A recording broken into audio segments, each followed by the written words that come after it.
Waharaka, Thera, Waruna, Wajrāsana, the undefilable Dhamma. How to attain Nirvana? By reflecting on the anicca, dukka, anatta. We have the third question here. It says, we know that the three characteristics of anicca, dukka and anatta are true. But we want to know how to use anicca, dukka and anatta to attain Nirvana in practical life. By now, this should have been answered. Had one comprehended that the three characteristics of anicca, dukka, anatta, the wisdom grows in terms of anubodha jnana, avabodha jnana and pratyaksha jnana. In English, they are called the propositional knowledge, apprehended knowledge and tangible knowledge. Firstly, there comes a level of understanding that is arrived at by subjecting the Dhamma heard to the propositional reasoning. This is called the anubodha jnana, or the propositional knowledge. Afterwards, when the non-essence of the worldly phenomena is reflected on top of that anubodha jnana, the blind infatuation is gradually suppressed. This fact becomes conceivable to the wisdom, and the avabodha jnana, or the apprehended knowledge, is attained to the level of the suppression of the blind infatuation. Had some level of blind infatuation is disintegrated based on the growth in the Dhamma wisdom, that is called pratyaksha jnana, or the tangible knowledge.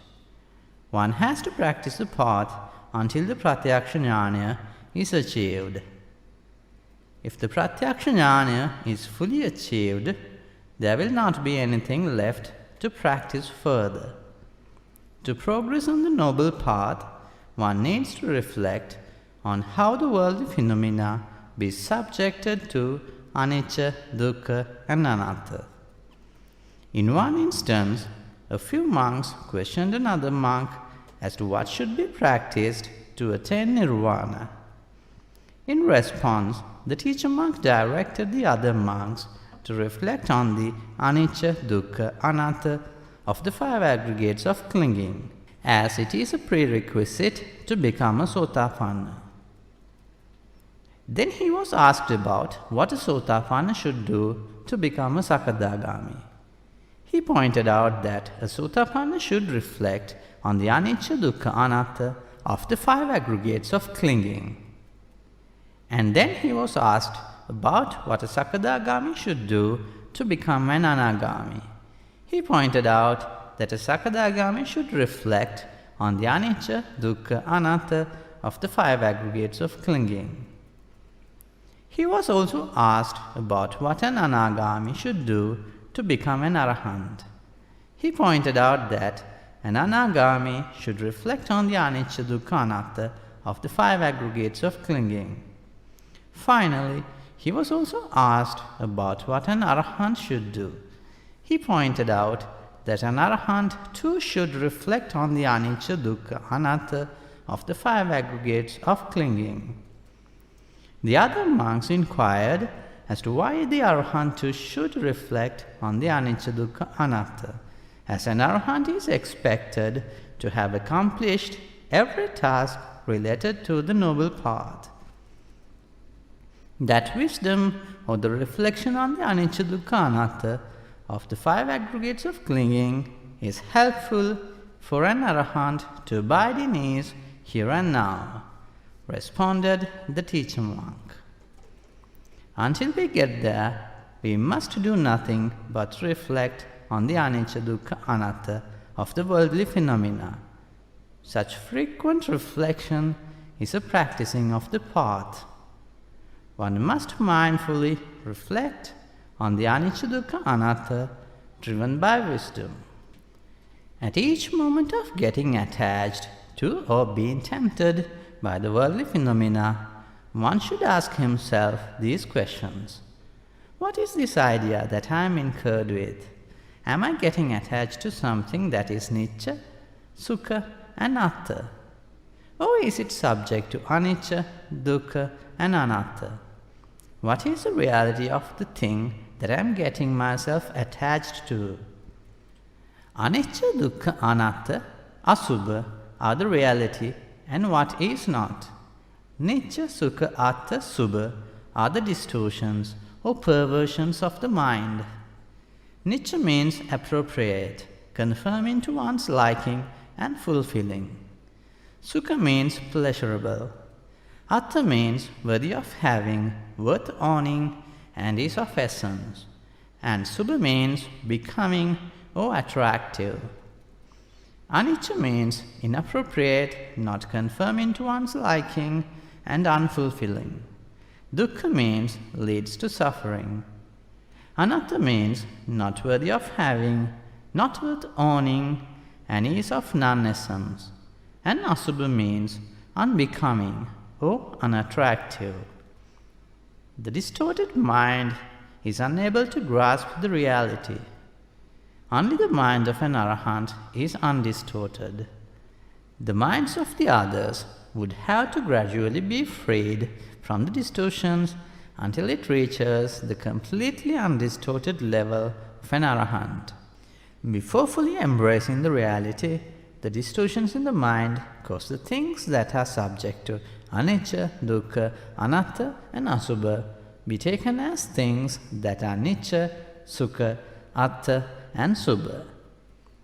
The threefold distortions are the distortions in the view, the distortion in the perception, and the distortion in the consciousness. In Sinhalese, these distortions are called ditti vipallāsa, saññā vipallāsa, and chitta vipallāsa. After hearing Dhamma, the physique of another person might seem as becoming or attractive. But he would be incurred with the view that the body is nothing more than the collection of 32 impurities. The distortion in the view or the ditti vipallāsa have been done away with. But the distortion in the consciousness or the chitta vipallāsa still stands. He would be incurred with this thought: despite knowing how dirty they are, the 32 impurities still looks beautiful to my eye. The pleasing and the desired perception or the priyamanāpa saññāva has not been abandoned.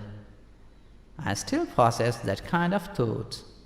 As he progresses more along the path to Nirvana, he would realize that the pleasing and the desired perception does not bother him any longer. Instead of the perception of becoming or attractive, the perception of unbecoming or unattractive has been developed. But the moment one sees the physique of another person, the thought that it is nothing more than a collection of the 32 impurities does not occur. Still, it is recognized as a person. It is seen as a singular object. The mind has not been cleansed to that level as yet. The distortion in the consciousness or the chitta vipallāsa still stands. As and when it too gets abundant, one becomes an arahant, whose mind is freed from all three distortions. It is the same case for anicca as well. The distortion in the view as to what is subject to anicca has been ended at the level of becoming a sotapanna, and the distortions in the perception and consciousness to have ended in the case of an arahant. But for a sotapanna, the distortions in the perception and consciousness remains intact. The sotapanna does not possess neither of the distortions in the view, perception, nor consciousness as to what is subject to anatta and what is atta. All three distortions with regard to anicca and anatta gets rinsed out at the level of becoming a sotapanna. The distortions in the perception and the consciousness, which take things that are subject to dukkha and asubha as things that are sukha and subha, still stand. These four would gradually disintegrate as one walks along the noble path until the arahatship is attained. This is a deep Dhamma matter, mind you. Until one reaches the point where nothing else needs to be done, the reflection on the anicca, dukka, anatta has to be persisted. With the persistent reflection on the anicca, dukkha, anatta, one should be able to attain the fruition of the noble path, abandoning the remaining distortions in the perception and the consciousness with regard to dukkha and nasubha. Do not worry about the attainment of the arahatship.